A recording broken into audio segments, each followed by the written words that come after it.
All right, switching gears now, we have our guest Patricia Schapira joining us now on set.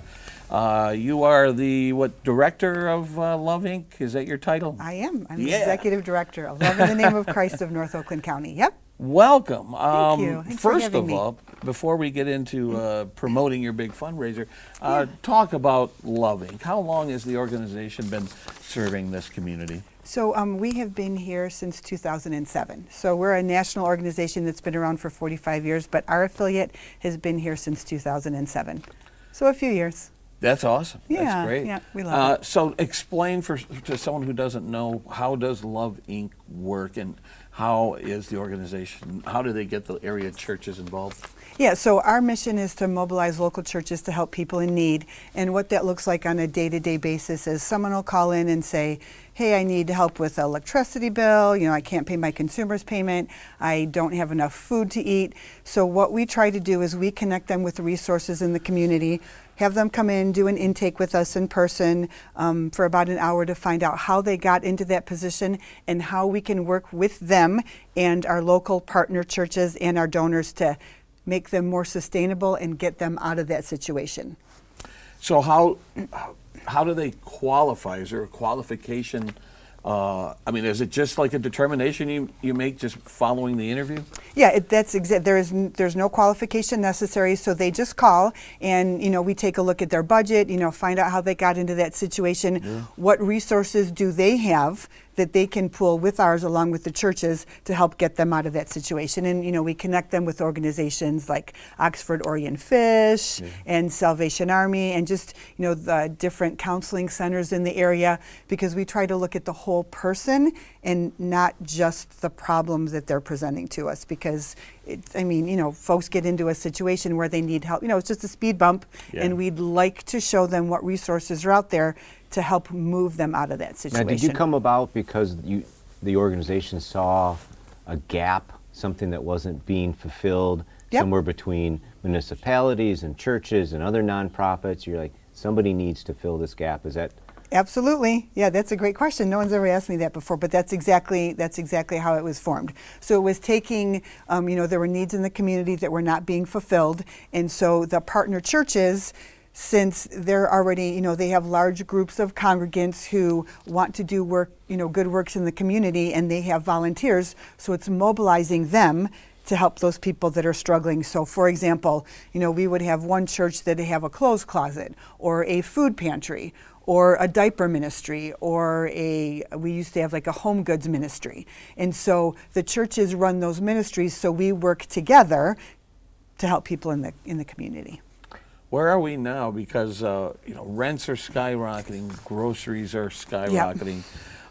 We all know about the price of eggs. My God, I don't know if this was photoshopped or not, but I saw someone post a picture of a dozen eggs and the price was like $15 or something. Maybe that's out west. What are you seeing now? Are you seeing an influx, increase in need? We are seeing a lot of people who are homeless, and there are not a lot of resources in the community for that.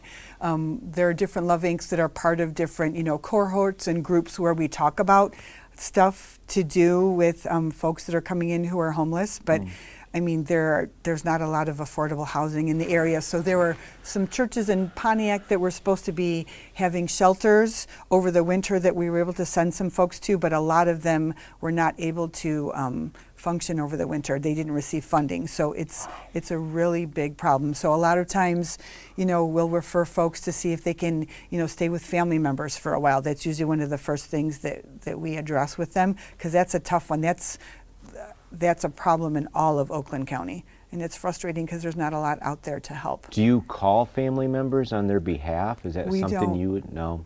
We don't. So part of what we do is, if we hear that someone needs assistance, we always ask them to take that first step to call us, because we want to enable them and give them the dignity and the power to take control of their own situation and just help us help them, but not take that dignity away from them to be able to do that, right? Because we don't know what that family situation is, and we want to teach them a better way to do things, so that they have the power themselves to take care of their situation. Where are the closest shelters? Are we talking Pontiac? Yep. Yeah. Yep, there. I know in Lapeer they used to do. There's also another Love Inc. in Lapeer. They used to do a program with a different church every weekend. Would take folks in, but that's never, gotten any speed in this area. But yeah, it's difficult because there are not a lot of resources out there. Yeah. At all. Now, in relationship to food, I mean, obviously we have the food pantries. There's Oxford Orion Fish. There's one at Canterbury Village. Yep. But also there are churches that offer meals, no questions asked, every day of the week. Do you want to touch on that? Yep. Share what you know about that? Yep. So that came about through Love Inc. when we found out when we were first formed that there was a need for food in the community. So we reached out to our partner churches and asked them if they'd be willing to run those community meals. So there are community meals Monday, Tuesday. There's one on Wednesday at Emmanuel Congregational in Oxford as well, and then that's not run through the church but at the church. Yeah. And then there's also one on Thursday, I believe, and Saturday. And so anybody can come in to get a free meal, no questions asked. Wow. Yeah. Yeah, imagine being a parent, possibly with children, not knowing where your next meal is going to come from, and knowing that you can get a hot meal pretty much any day of the week. That's amazing to me. Yep. And then It is fish. amazing, and that's got to be one of the obstacles, is that people that find themselves in difficult times like this, they've never been there before. Right. They don't and know they where don't to know turn. where to go. Yep. And that's why we love when they call us, because we can say, all right, we'd like to be able to help you pay this bill or do this, but let's work together to find out, okay, we can save you some money on food. Or if you need some, mental health care, we can get you to a counselor that will be able to charge you a reduced rate. Or do you have a church family, right? If not, we'd consider, reaching out to one of our partner churches to join, see if you like the message there, and, they can become part of your community. That's So you awesome. really help them try to identify where the help is for them in their community and their circles first. Absolutely. And this got to take a lot of money and time. So there's got to be some fundraising you need to do. We do have to do fundraising. Just so That was an happened. awesome segue, by the way. Thank you very much. He's a pro. Yes. Yeah. And so we are doing we have one large fundraiser during the year because we believe it's better to have partners who believe in our mission, who want to contribute all year round, rather than just doing continual fundraisers. But then we do the one fundraiser at Indianwood to raise awareness and also thank the folks in the community who have supported us throughout the year. Sure, yeah. Yeah. So let's talk about that. Yes. You got a big fundraiser coming up, third annual Share the Love fundraiser, Saturday, April 12th. What Yes. will someone experience if they purchase a ticket and attend the event? So it's semi-formal, and we're going to have a live auction, which has a lot of great items, as we've got listed here. We've got some Detroit Lions preseason tickets. We've got a foursome at Indianwood. We've got a kayak, a Kid Rock painting, some getaways to Port Aransas, Texas, some great Adirondack chairs. So those are all things that people can purchase in our live auctions to support what we do all year round. We're really excited. We have a partnership with Blue Cross Blue Shield where Eric Hipple is going to be our guest speaker, and we're really excited about that because obviously former Lion, if you go a ways back, you know that, but also he's experienced some struggles in his life and been able to overcome them, and so that's what we want to be able to share with folks, that through our work and through working together with our churches and our donors and our partners, we can help those folks that are struggling move to the other side. We just played some video where we saw people taking part in a silent auction. Talk about where those baskets come from. Who helps make that possible? Oh, so it's actually wonderful. One of the ways we try to do this, at least I do personally, and I know we do as staff, all the local businesses that we support, like that's who we feel the most comfortable asking to give back to the community. So whether or not it's, CFE Coffee in Oxford or Starbucks or Jet's Pizza, all of those local community businesses that we support personally throughout the year are the ones that we asked to support us as well, because it's all really about relationship building.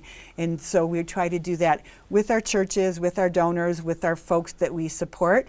But also, when we ask people to give to us, we like to be able to say, hey, we'd love for you to participate because you are a business that we support all year round. Yeah. That's fantastic. Yeah, we you love know. it.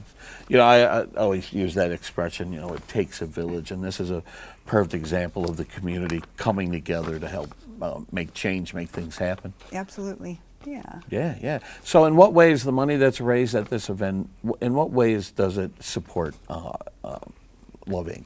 Yeah, so we're able to purchase gift cards for folks.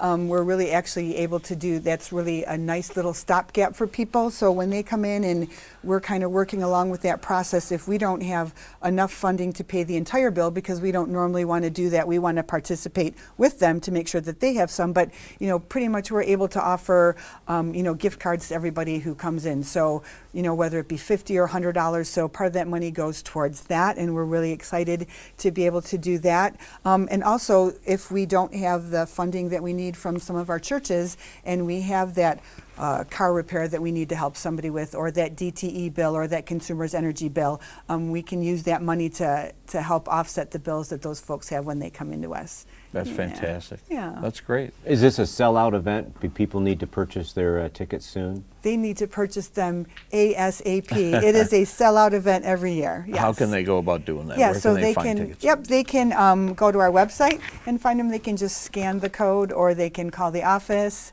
and we can get upset that, you know, that way. They call 248-693-4357, or go to the website loveincofnoc.org, and they can go ahead and buy tickets that way. You know, people may be getting their tax refunds around this time of the year. Maybe a little bit can go to Love Inc., don't you think? We would love that. We would love that. Sounds good to me. It's not just what we do like this time of the year, it's what we do all year round, every year. Yeah, and the need seems to just keep getting greater and It greater. does. So, It does. well, thanks for coming out, and thanks for all you do in your organization. You're doing great things over there. Thank you so much. Yeah.